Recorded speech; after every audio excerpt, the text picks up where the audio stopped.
दशा माता की व्रत कथा। दशा माता के कोप से बचाइए, यह पौराणिक कथा। दशा माता व्रत की पौराणिक कथा के अनुसार प्राचीन काल में राजा नल और दमयंती रानी सुखपूर्वक राज करते थे। उसके 2 पुत्र थे। उनके राज में प्रजा सुखी और प्रसन्न थी। एक दिन की बात है, उस दिन होली दशा थी। एक ब्राह्मणी राजमहल में आई और रानी से कहा, दशा का डोरा ले लो। बीच में दासी बोली, हाँ रानी साहिबा, आज के दिन सभी सुहागिन महिला दशा माता की पूजन और व्रत करती हैं तथा इस डोरे की पूजा करके गले में बांधती हैं, जिससे अपने घर में सुख समृद्धि आती है। अतः रानी ने ब्राह्मणी से डोरा ले लिया और विधि पूर्वक अनुसार पूजन करके गले में बांध दिया। कुछ दिनों के बाद राजा नल ने दमयंती के गले में डोरा बंधा हुआ देखा तो राजा ने पूछा, इतने सोने के गहने पहनने के बाद भी आपने यह डोरा क्यों पहना है? रानी कुछ कहती उससे पहले ही राजा ने डोरे को तोड़कर जमीन पर फेंक दिया। रानी ने उस डोरे को जमीन से उठा लिया और राजा से कहा, यह तो दशा माता का डोरा था। आपने उनका अपमान करके अच्छा नहीं किया है। जब रात्रि में राजा सो रहे थे तब दशा माता स्वप्न में बुढ़िया के रूप में आई और राजा से कहा, हे राजा, तेरी अच्छी दशा जा रही है और बुरी दशा आ रही है। तूने मेरा अपमान करके अच्छा नहीं किया। ऐसा कहकर बुढ़िया दशा माता अंतर्ध्यान हो गई। अब जैसे तैसे दिन बीतते गए। वैसे वैसे कुछ ही दिनों में राजा के ठाठ बाट, हाथी घोड़े, लाभ लश्कर, धन संपत्ति, सुख समृद्धि सब नष्ट होने लगी। अब तो भूख मरने का समय आ गया। एक दिन राजा ने दमयंती से कहा, तुम अपने दोनों बच्चों को लेकर अपने मायके चली जाओ। रानी ने कहा, मैं आपको छोड़कर कहीं नहीं जाऊंगी। जिस प्रकार आप रहोगे उसी प्रकार मैं आपके साथ रहूंगी। तब राजा ने कहा, अपने देश को छोड़कर दूसरे देश में चलें, वहाँ जो भी काम मिल जाएगा वही काम कर लेंगे। इस प्रकार नल दमयंती अपने देश को छोड़कर चले गए।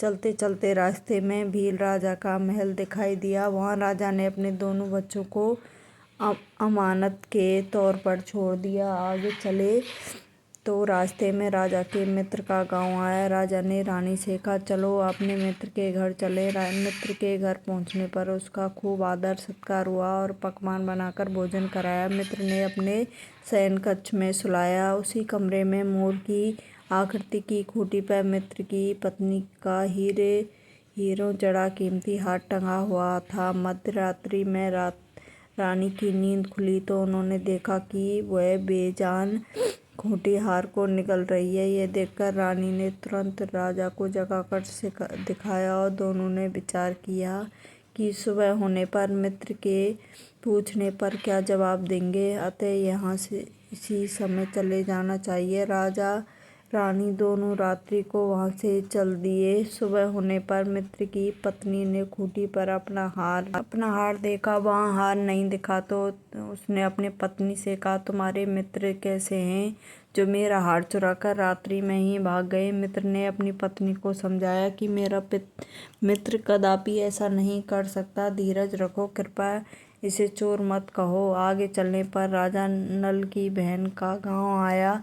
राजा ने बहन के घर खबर पहुंचाई कि हम तुम्हारे भाई भौजाई आए हुए हैं। खबर देने वाले से बहन ने पूछा, उनके हाल चाल कैसे हैं? वो बोले, दोनों अकेले हैं, पैदल ही आए हैं। तब वे दुखी हाल में हैं। इतनी बात सुनकर बहन थाली में कंधा रोटी रखकर भैया भाभी से मिलने गई। राजा ने तो अपने हिस्से का खा लिया, परंतु रानी ने जमीन में गाड़ दिया।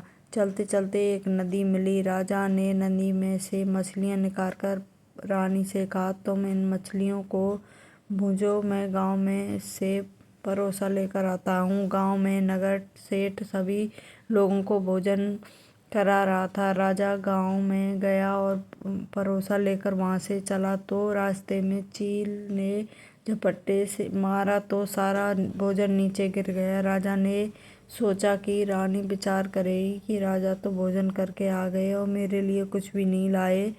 उधर रानी मछलियाँ भूंजने लगी तो दुर्भाग्य से सभी मछलियाँ जीवित होकर नदी में चली गई। रानी उदास होकर सोचने लगी कि राजा पूछेंगे और सोचेंगे कि सारी मछलियाँ खुद खा गई। जब राजा आए तो मन ही मन समझ गए कि वहाँ से आगे चल दिए। चलते चलते रानी के मायके का गांव आया। राजा ने कहा, तुम अपने मायके चली जाओ, वहाँ दासी का कोई भी काम कर लेना, मैं इसी गांव में कहीं नौकर हो जाऊंगा। इस प्रकार रानी महल में दासी का काम करने लगी। राजा तेली के घने पर काम करने लगा। दोनों को काम करते हुए बहुत दिन हो गए। जब होली दशा का दिन आया तब सभी रानियों ने सिर पर धोकर स्नान किया।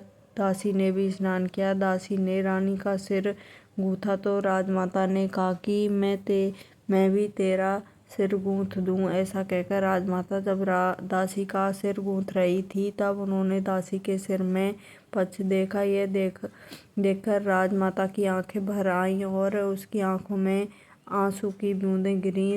आंसू जब दासी की पीठ पर गिरे तो दासी ने पूछा, क्यों रो रही है? राजमाता ने कहा, तेरी जैसी मेरी भी बेटी है जिसके सिर में भी पक्ष था, जिस तेरे सिर में भी पड़ है। यह देखकर मुझे उसकी याद आ गई। तब दासी ने कहा, मैं ही आपकी बेटी हूँ। दशा माता के कोप से मेरे बुरे दिन चल रहे हैं, इसलिए यहाँ चली आई। माता ने कहा, बेटी तूने यह बात हमसे छिपाई। दासी ने कहा, मैं सब कुछ बता देती तो मेरे बुरे दिन नहीं कटते। आज मैं दशा माता का व्रत करूँगी तथा उनसे गलती की क्षमा याचना करूँगी। तब तो राजमाता ने बेटी से पूछा, हमारे जमाई राजा कहाँ हैं? बेटी बोली, वे इसी गांव में किसी तेली के घर काम कर रहे हैं। अब गांव में उसकी खोज करवाई गई और उन्हें महल में लेकर आए। जब राजा को स्नान कराया, नए वस्त्र पहनाए, पकवान बनाकर उन्हें भोजन कराया।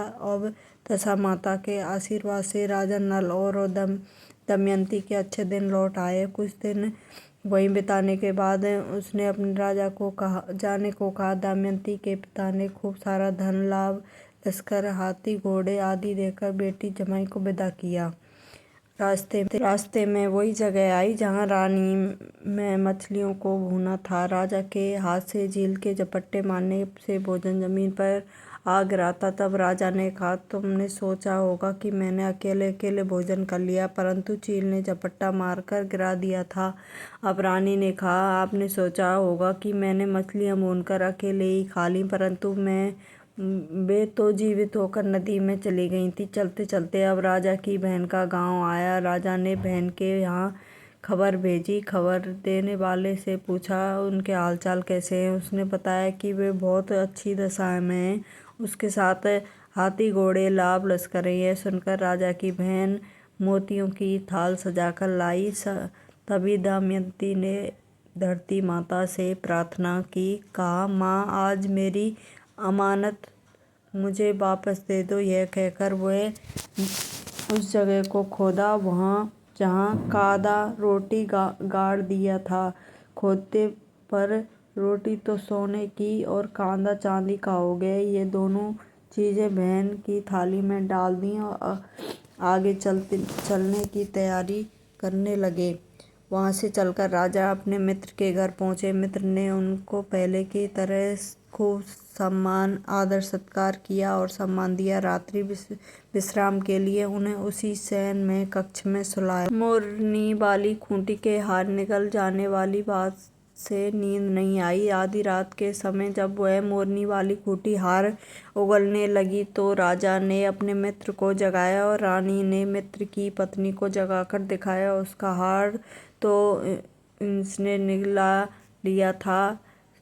आपने सोचा कि हमने हार चुराया। दूसरे दिन प्रातः काल नित्य कर्म से निपटाकर वहाँ से वे चल दिए। वे भील राजा के यहाँ पहुँचे और अपने पुत्रों को मांगा तो भील राजा ने देने से मना कर दिया। गांव के लोगों ने उन बच्चों को वापस दिलवाया। नल, दमयंती अपने बच्चों को लेकर अपनी राजधानी के निकट पहुँचे। वे नगरवासियों ने लाभ, लश्कर के लश्कर के साथ उन्हें आते हुए देखा। सभी ने बहुत प्रसन्न होकर उनका स्वागत किया तथा गाजे बाजे के साथ उन्हें महल पहुंचाया। राजा का पहले जैसे ठाट बाट हो गए। राजा नल दमयंती पर दशा माता ने पहले कोप किया, ऐसा किसी पर मत करना। बाद में जैसी कृपा करी वैसी सब पर करना। जय हो दशा माता, सब पर कृपा बरसाए रखना।